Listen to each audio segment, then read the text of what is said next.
Hey, with a lot of interest in the series recently, I figured it's about time I create this video. This is where I look to explain what exactly Space Engineers Outlands is to a new viewer, someone potentially interested, the usual. So, either if you're a longtime viewer of Outlands and you might want to get your friends into it, this is the video for you.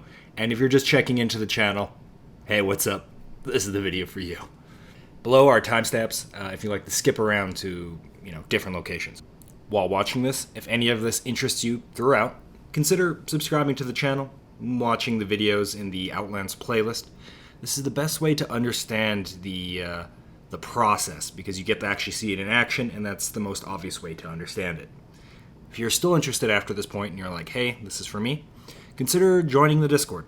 And then when you're there, just ask to be put in the unaligned faction. This is currently our extras faction, and you can look out to help whenever you want, no pressure, minimum workload.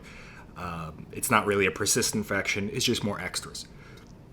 Being part of this faction unlocks the section of the Discord that contains information regarding the series, a channel called the Pub, where multiple factions kind of just talk, roleplay, and just discuss the series. From here, if you'd like, you could potentially join one of the main factions if you decide you want to commit to that, but I'll get more into that in a second. Okay, first off, what is Space Engineers Outlands? Outlands is a RP series. It's a tabletop Dungeons & Dragons-esque simulator.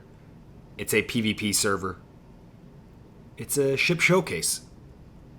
Alright, you might be wondering, how is it possibly all of these at the same time? Let me get through them and you'll see why I title them as such. Outlands is a RP series because there is a single vessel with a crew currently of 6-ish, it changes, and we all act in character, we make sense for our situation. That is, we're playing a character that have existed for upwards of 5 years on all their alternate series that take place in the same universe. Right? We've all seen this, the RP survival let's play-ish genre. We have a little more backdrop to ours than a lot of them, and it's a little less of a let's play and more of a role play. But you'll see what I mean when I get through this. Essentially, just exist on a single vessel, go through the system Voyager style, and we kind of do things: find resources, interact with the locals, piss off the locals, and getting into small wars, whatever. 95% of this, unlike Sigmarius, if you watch my previous series, is unscripted. The whole objective is to create this really free-flow, unique thing where we can just exist in a universe and take events as they come without very much foresight of what these events are, right? Okay, how can you have a free-flow experience like this in a universe? Well, the key is to replace the NPCs and world mods with actual players. How is this done? Beyond the ship that I just described, the RP ship for the lack of a better term, we currently have 2 main factions and a side faction, and then we're going to introduce other factions as the series goes on. Each faction has a faction leader and then a bunch of individuals that are part of the faction. These factions can own territory.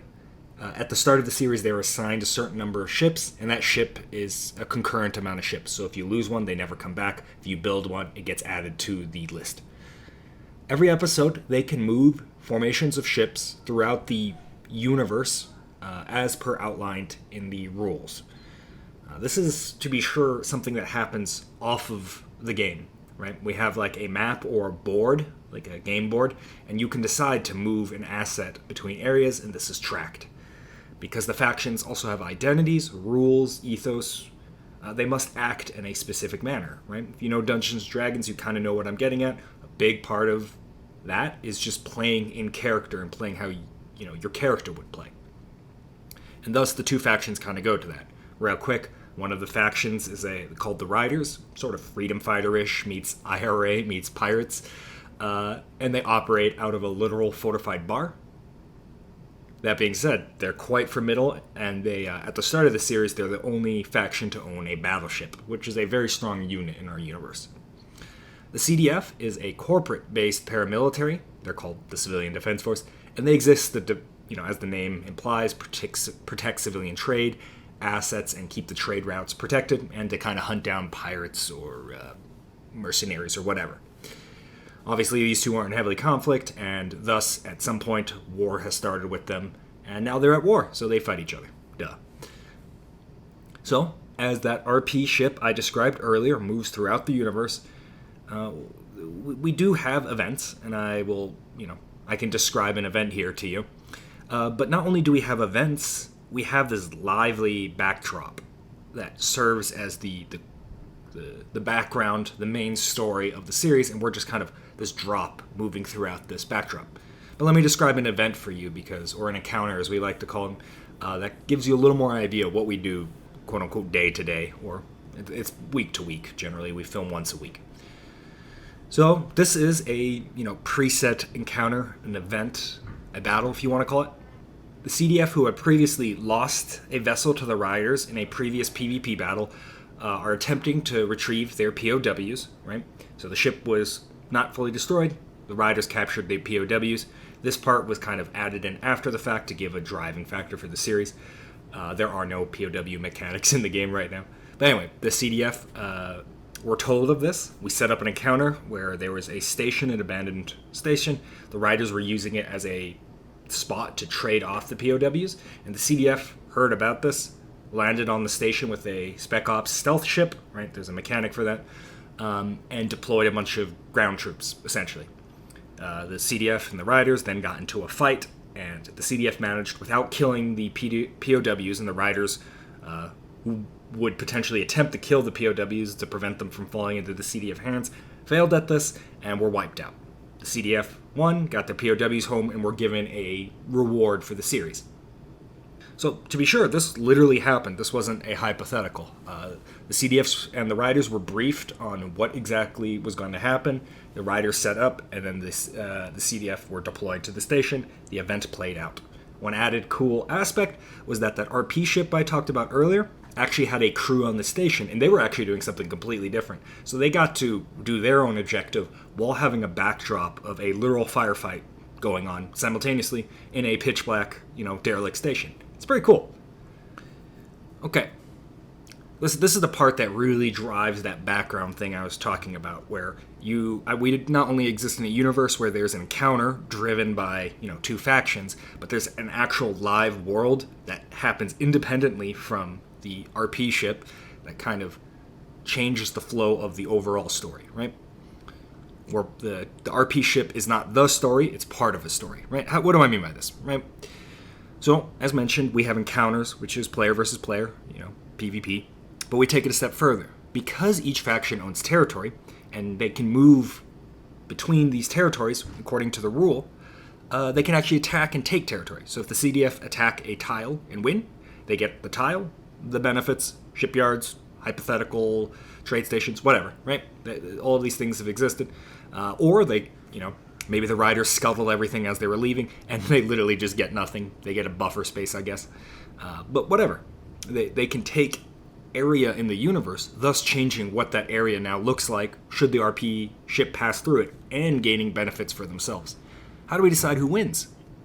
Well, we do PvP. We have a bunch of maps that are already loaded, and we pick whichever map we're going to have our battle on, right? So the CDF attacks tile 2A. We already have assets on 2A and formations that were already there, and the CDF can attack. And then the Riders have to defend, right? And each battle is unique because each battle has different objectives, and it's also, a lot of them take place in a different location. But it also means battles can persist over time, damage can accumulate, ships don't get a chance to repair, whatever. So, the CDF attack, they have a deployment, or they have a briefing phase where both sides are told what they should know. They have a deployment phase, and then they actually PvP it out with the ships, according to the rules, and have a battle to the death, I guess. Right? And there you can retreat, and so on and so forth. So, because the factions are not only doing these cool encounters that affect the RP ship, but they're also basically having a board game where the moves are played out, like with PvP, instead of dice rolls, where they can, do stuff. So you have not only, tactical stuff, so to speak, on the ground level of playing in Space Engineers, but you have strategic stuff like deciding where do we attack, do we want to do this, how do we want to build our fleets, right? Because you can only have 4 ships per formation. What do we want in our formations? Destroyers, cruisers, whatever. what do we want to build? Destroyers are cheaper, but cruisers are better, right? So which ones do we want to build? Do we want a battleship? Do we want to invest heavily in building a battleship? What do we want to do? So it creates this really cool, unique thing that I haven't really seen before. On top of all of that, we actually stream it live on Twitch, every single episode basically. Because this is a freeform series, we can actually do that, right? And I can, all the characters can play in character, and you're actually watching the episode live, which is pretty cool. Twitch is in the description down below if you're interested. That being said, I also edit it into a shorter, more compact, consumable version, for the lack of a better term, because stuff does go slower when you're streaming it, right? Battles take a lot longer. If a formation needs to move 100 kilometers and decides not to use its jump tries for it, that's like 10 minutes. So there is an edited version that is very much more, series-like. Okay. Finally, because factions need ships, and there's rule sets for ships, and factions are constantly building, losing, and redeploying ships, the encounters need ships, the counters need assets like a station or ground thing or a tank or whatever. We need a lot of stuff. So we have a lot of viewer input. Obviously, the factions themselves like to build their own ships because they have their own way. They think PvP battles should go out because they have their own experience. But we also just need encounter ships. We need counter arenas. Like I said, I've already mentioned this. But we have a lot of viewerships in the series, and that's a really big aspect of seeing your own ship on screen. It's pretty cool. Okay, that's really about it. One thing I want to emphasize, because I've hinted at it, but I haven't said it, this isn't a hypothetical. We've done this. We've done this for, 15 episodes now? So we have 11 main episodes and 5 or 6 PvP battles that have happened at this point. We've been doing this for 3 months. This is already full on in motion, and at this point we've really gotten into the flow of things, and things are getting really exciting and fun. But that's why this video exists, to explain, in a nutshell, a kind of long nutshell, what exactly this series is all about. And if this interests you, as I mentioned, I'll reiterate it here, join the Discord. Join either the unaligned faction if you kind of want to dip your toes in, see the hidden channels, see what's going on, or look to join one of the other factions, Riders, CDF, whatever. Potentially even the RP ship, the EFN Eternity, could use another cast member. That being said, I'd watch the series before if you'd want to commit to something like that. But this allows us to have a bunch of different varying levels of commitment. A lot of factions have about a third to half of the faction just acting as a support role. Occasionally they build ships, occasionally they test ships, and a lot of them just sit around and watch. And trash talk, honestly. But we also have heavy hitters who really enjoy committing a lot to this. They show up to every PvP battle, they show up to the encounters, they build ships, they test ships, and they help out. So really there's a place for anyone here. Furthermore, we have a new fresh faction coming up. We have a new fresh faction coming up roughly 2 months or so. So if you want to get in the ground floor, just hop on Discord, and announcements will go out when the time comes. And you can get in on the ground floor if there's room. Obviously, if you show up late, I can't promise a room for you. And hang around. Anyway, that's about it. If you have any questions, this is a semi-complicated series. All the details and the actual rule sets are on the Discord, but if you have questions here, ask away and I'll be sure to answer them. If you're on the fence on considering joining, watch the series. It's pretty cool, I think. I'm a little biased, but okay, that's enough of that. For those guys already on board Outlands doing stuff every week, hey man, thanks for being there for it. It's been one hell of a ride, and we're just getting started.